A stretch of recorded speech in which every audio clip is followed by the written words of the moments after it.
So you hear this term, oh, I'm gonna go do some cardio, or I just finished doing my cardio, right? And if you're just starting out in the gym, you might be thinking, what in the world does that really mean? So let's look at this. So cardio in itself is actually a prefix. Cardio literally means heart.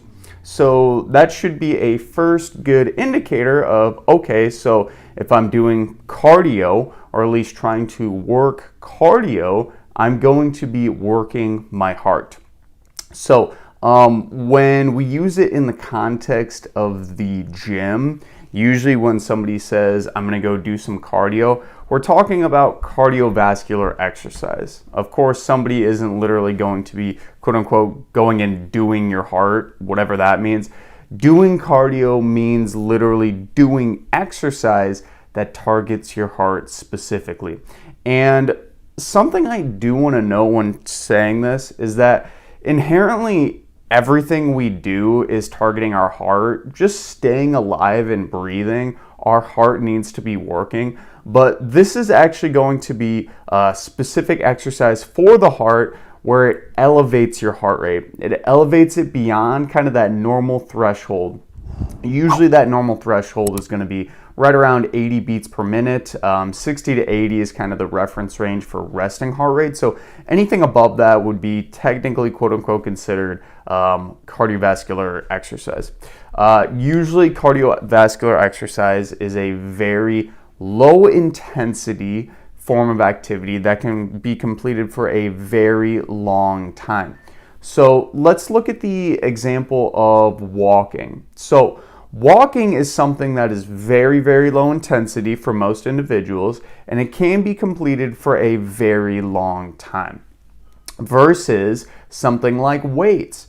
If you go and lift some weights at the gym, you might be thinking, oh my gosh, I can only do this for 1, maybe 2, 3, 4, 5 times before I need to stop.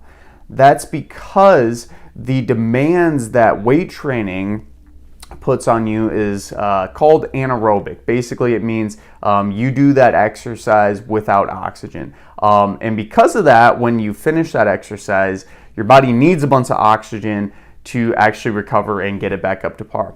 When you do normal cardiovascular activity like a brisk walk, for example, your body's able to get all of the nutrients, all the oxygen to consistently do it long term just by the breathing and doing of the exercise. So that's kind of the difference between something like walking or just any other forms of cardio and doing something like weight training. Cardio you can do multiple times for a long time, and that's a good proxy. So some basic forms of cardio when we're thinking about it is running. That's a great one. Walking is another really good one.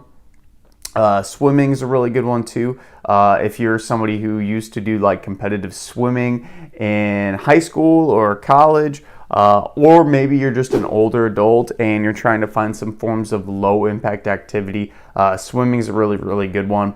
I really like walking too. I'll go back on walking. Walking's great because you're able to do it basically at any capability level. And walking's also really good too because it's very functional. We do it numerous times through our daily lives.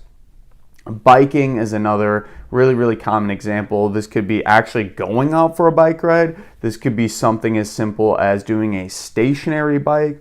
Or they also have recumbent bikes where you're actually kind of sitting in a reclined position. And those are all different forms of barking. We're not bringing any dogs into the gym, I promise. Maybe you are. If you have I was actually at the gym the other day and this guy had a service dog. And I was like kind of shocked at first, but then I noticed it was a service dog. Pretty neat though. It'd be fun to bring my dog to the gym. Long story short, biking, not barking. Biking is a really, really good form of physical activity when it comes to cardio, and also stair climbing. This is like one of those stair stepper things where it's basically a never-ending set of stairs. And you'll look at the kind of reoccurring theme with all of these are highly repeatable movements They're pretty low intensity, as in it doesn't take much energy to bike one pedal or step one stair, and can be completed for a long period of time. And that's what's going to elevate your heart rate and give you those good benefits of cardiovascular exercise. So cardio works, as we already described, the heart. But when we're doing cardiovascular exercise, we need to discuss the vascular part as well.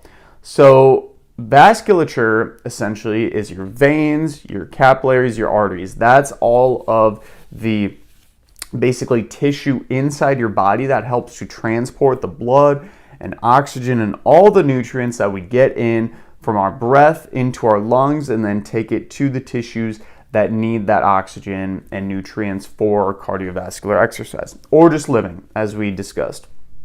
So the cardio talks about the heart. That's your heart actually pumping the blood to the periphery, which is like your arms, legs, etc.